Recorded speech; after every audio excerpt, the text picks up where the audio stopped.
Autoline Daily is brought to you by Bridgestone, your journey, our passion, and by Dow Automotive Systems, improving durability and increasing design flexibility with Betamate structural adhesives at dowbetamate.com.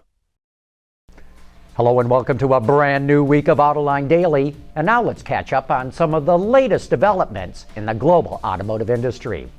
Sales of big trucks, as you know, are a leading indicator of where the economy is headed. And as we've been pointing out this year, sales of those trucks in the U.S. market have been falling. Until last month, that is.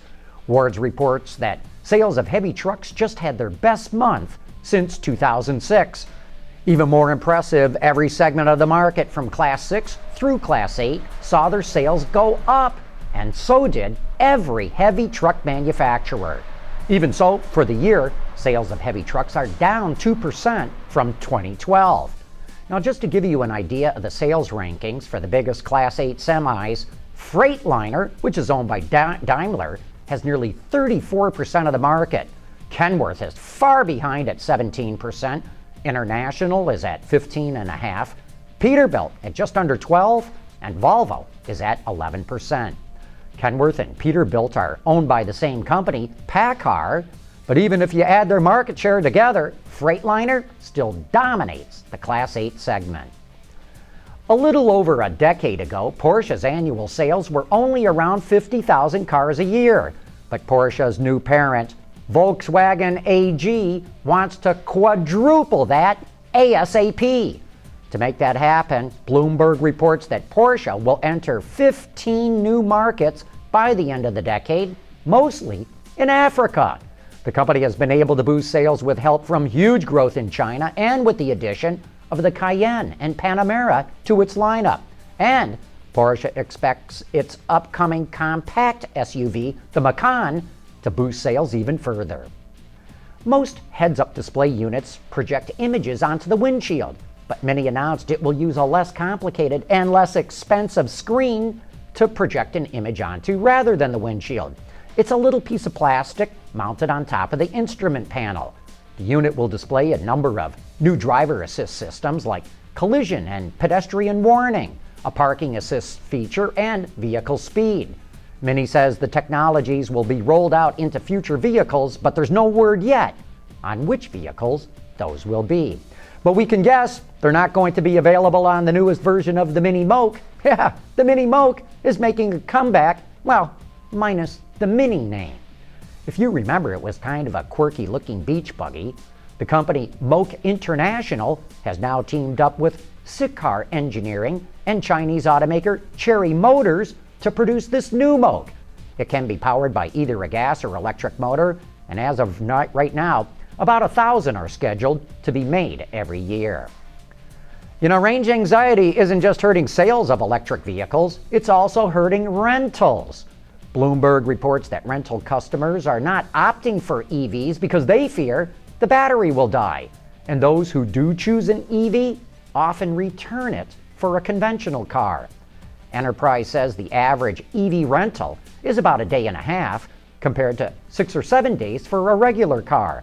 Both Hertz and Enterprise's EV fleets are well below targets set a few years back. But despite the slow demand, the rental companies all have plans to increase their EV fleets. Most automakers lose money on every electric vehicle they produce, including Chevrolet with the Volt. But will that be the case with the Cadillac ELR, a vehicle based on the Volt? I only asked because GM announced that the ELR will carry a $77,000 price tag before state and federal incentives.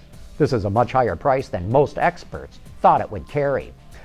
Even more interesting of a question, will the Cadillac ELR, the BMW i8, the Infiniti LE, and all the other luxury EVs that are coming out eat into sales of the Tesla Model S? I can tell you firsthand, that is a hot topic amongst all the major automakers.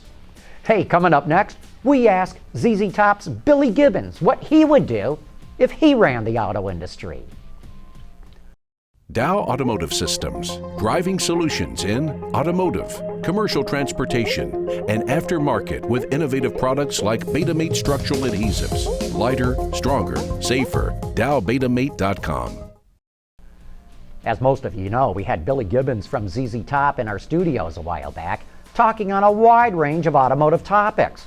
Billy is a pretty savvy car guy, so I had to ask him what advice he would give to automakers. Here's that clip. What should the industry be doing from a design and engineering standpoint, in your view? Well, I've had a recent conversation with a good friend, Rod Millen, well known in the racing circuit, and he posed a rather interesting question. He said, it's not unthinkable that the electric car, as it grows and goes through its pains of getting established as legitimate vehicles, he said, they're dead quiet. What are we going to do? And that has left me thinking up late at night trying to figure out, if you remove that one element of loudness, let's say you're at a hill climb and the car that disappears over the horizon, you can still hear it as it's making its way toward the finish line.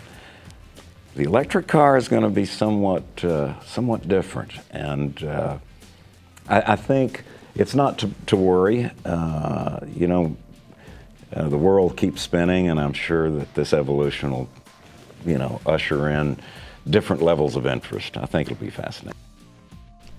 Billy's right. The sound of a great engine can be music to your ears. Anyway, that wraps up today's report. Thanks for watching, and please join us again tomorrow.